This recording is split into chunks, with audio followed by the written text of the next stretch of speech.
So, I recently learned from this lovely rabbi about this thing, which I'm not going to remember the word of it, but the Kabbalah, if I remember correctly and pronounce it.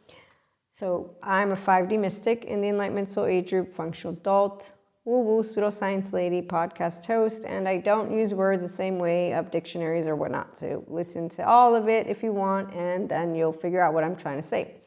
And that's for anybody who's new. My regular listeners and viewers know already. So I bring human, spiritual, and spirituality elements together, subjective experiences, and I am attachment trauma informed. And the beauty of being able to process information with an integrated brain, so my left and right know about my personal opinions, my past, everything.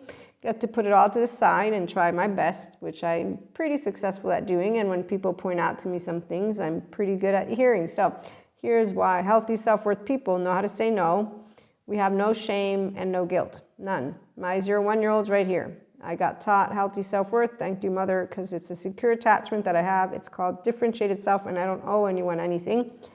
So on that note, I also learned, again, attachment trauma, and I learned about differentiated self-me at 3 years of age, thank you Daniel Siegel.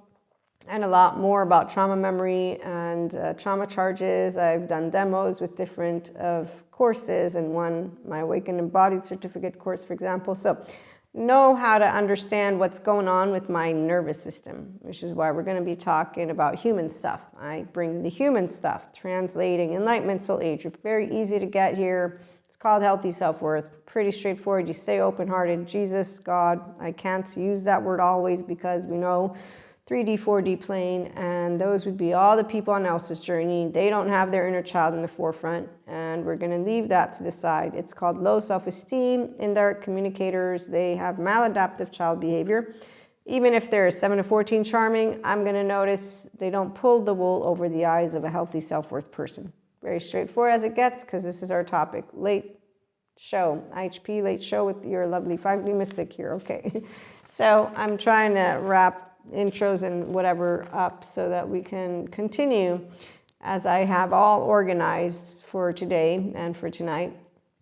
Okay, so you have masculine energies and feminine like I do. I'm a divine feminine of my oversoul, and no, there's no sagas with twin flames for 5D mystics because we have healthy self-worth. So self-empowered women know that no means no. If I tell you they're one and you say no, it's cool and all day and day. I get to work with my nervous system, work with my brain. I'm not going to have lost worth, not going to lose the whole, oh my gosh, they betrayed me, there's some devil, demon, evil. I'm not going to go on an inner war in my brain because my left mode isn't a nightmare. No negativity about human beings. I'm not a misanthropist. I don't mistrust humans. I know they're humans like I am.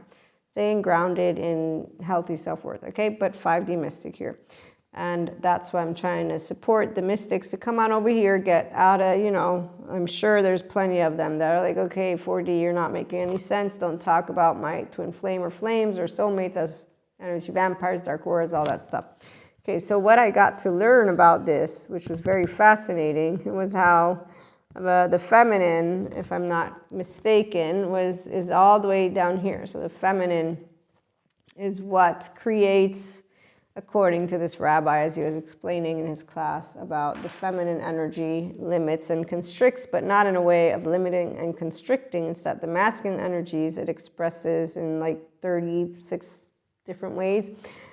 And I know I'm going to be confusing to some people, ask questions. To me, it wasn't confusing because my brain was open, hearing, and I could follow what he was talking about. So number 3, I already know about the Trinity, Jesus, the Holy Spirit, God. Okay, so Christian, Catholic here. And they always say all one and the same.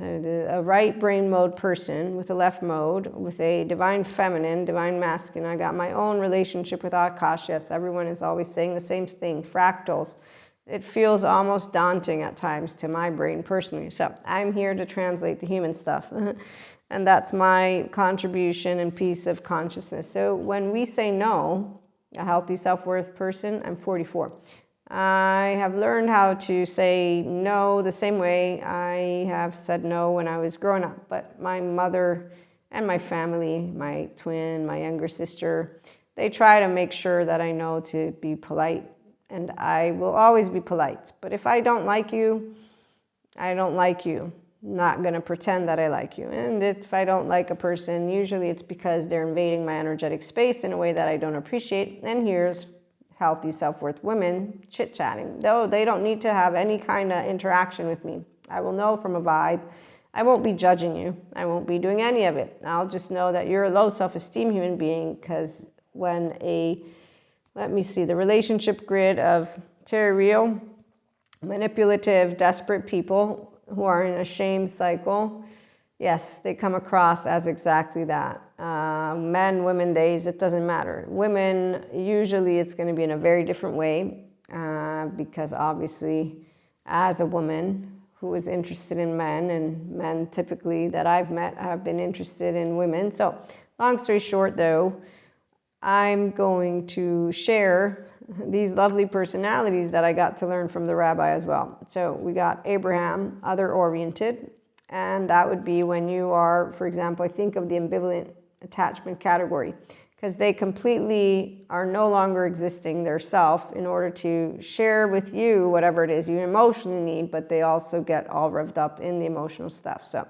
then there's Isaac, internally oriented, which is the self, me, and that makes me think of the avoidant who doesn't actually have a relationship with here, but they will close themselves off, and basically they will only be good at doing things by themselves until they open up.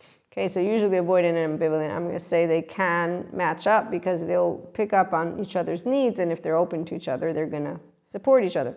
Then we got Jacob, who is a balance of the two, and he is not concerned with either self or other, but objective orientation. So I will say that I share, as a healthy self-worth person, all three, because I'm self-oriented, but I'm also oriented towards other, and I'm objective because I have an integrated brain. And I know when my emotions come up if I don't like you. I don't need to explain myself. In fact, I won't. I'll just know. My gut says no.